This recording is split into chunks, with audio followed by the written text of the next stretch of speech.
So today I'm going to be showing you how to make a DIY aluminum foil windscreen and heat reflector for your canister stove. Now every stove's a little bit different, so you may have to modify what I've done here to fit your individual stove, but it's fairly straightforward and that shouldn't be a hard task. So a setup like this really has three purposes, and that is make your stove functional in the wind, allow it to be a little more fuel efficient by keeping the heat focused on the pot and not elsewhere, and also keeping your canister from overheating underneath the stove and reducing your risk of explosion, which is a good idea. So the first thing we're going to start with today is the heat reflector. Let's get into it.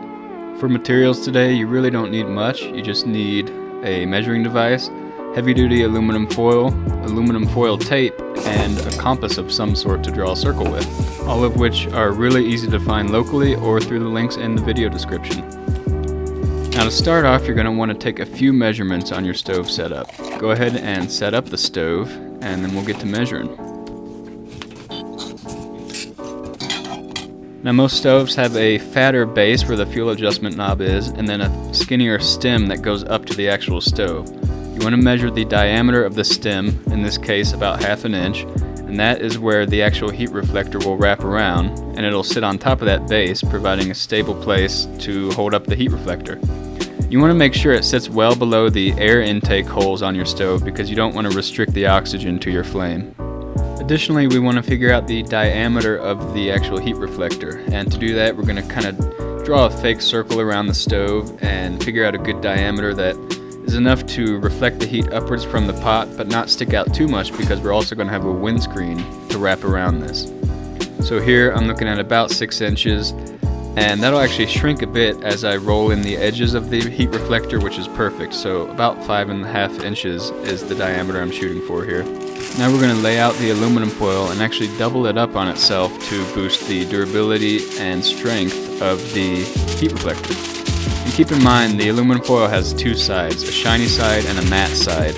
I always try to keep the shiny side facing outwards. I don't know if it actually boosts the reflectivity of the aluminum foil, but in my mind I like to think it does, so I keep it facing outwards. And just as a reminder, you do want to be using heavy-duty aluminum foil. It's going to be a little stronger and it's going to last a lot longer than traditional foil.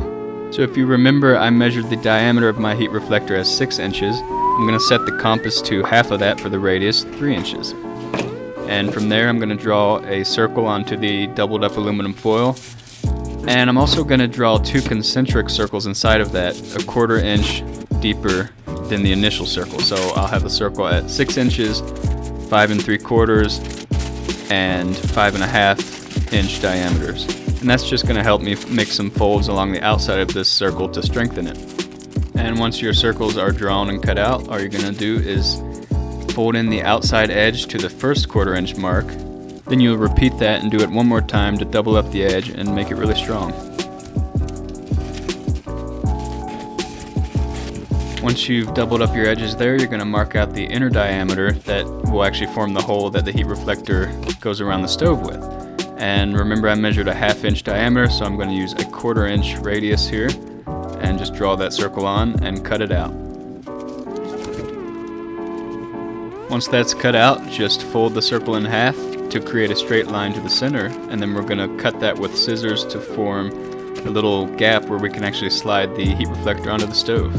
And because these are raw edges of aluminum foil, I'm actually going to take some of the foil tape, which is slightly heavier duty, and reinforce these edges so they don't tear or rip as I'm putting the heat reflector onto the stove.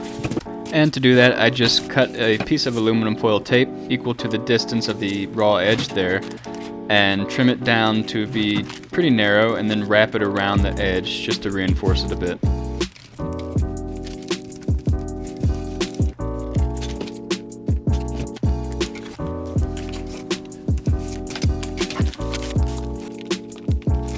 Once that's done, all that's left to do is reinforce the center hole. And to do that, I take a foil tape piece, fold it in half, cut it, and then cut that half into little strips that I can use to actually radially reinforce that center hole. And I just fold those from one side to the other and do that repeatedly around the hole to reinforce it.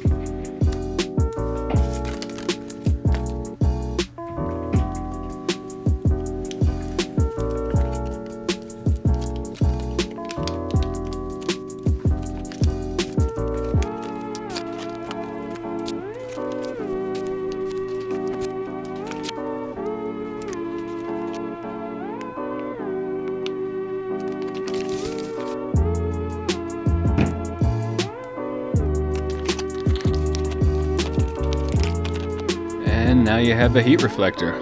Let's get to work on that windscreen. So for the windscreen, we're going to need to take two measurements. The first one is going to be a height measurement to see how high you want the windscreen. And I suggest doing this with the pot on and having a good 1 to 1.5 inches of overlap so you get some good wind coverage. For this one, I'm going to use about 7 inches tall. Next, you're going to take an actual circumference around the stove to know how wide to make the windscreen. Remember, you want a little leeway here so you can actually use the heat reflector and have a gap between that and the windscreen so airflow can get through and it won't restrict oxygen. For this stove and pot combo, I'm going to shoot for about 25 inches because that will shrink a bit after I roll the edges to strengthen them. Now you're just going to lay out a length of aluminum foil equal to that circumference, and then you're going to double it back up on itself so it's a little bit stronger. Remember, you want that shiny side out. Now I'm essentially doing a rolled hem on that bottom edge of the foil, which is rolling it in a quarter and then rolling it in another quarter to strengthen it. Then I'm going to measure out the height that I had measured before on the pot, and that was 7 inches, and I'll add 1/2 inch to allow for another rolled hem there of 1/4 inch. Then I'm going to do the same on the edges, roll those in, and I've got a windscreen. Pretty easy. So now I'll just add back in the heat reflector, and that's the full setup. And keep in mind when you're setting this up in the field, you do want some gap between the heat reflector and the windscreen to allow oxygen to move through and heat to escape so you're not overheating your canister. It's also a good idea when you're running this to periodically reach in and touch the top of the canister and make sure it's not getting too hot, because if those things get too hot, they run the risk of exploding. Now the heat reflector should help with this, but the windscreen does trap a little bit of heat, so just keep an eye on that. Now there are a few different ways to actually store the windscreen and heat reflector in your kitchen system.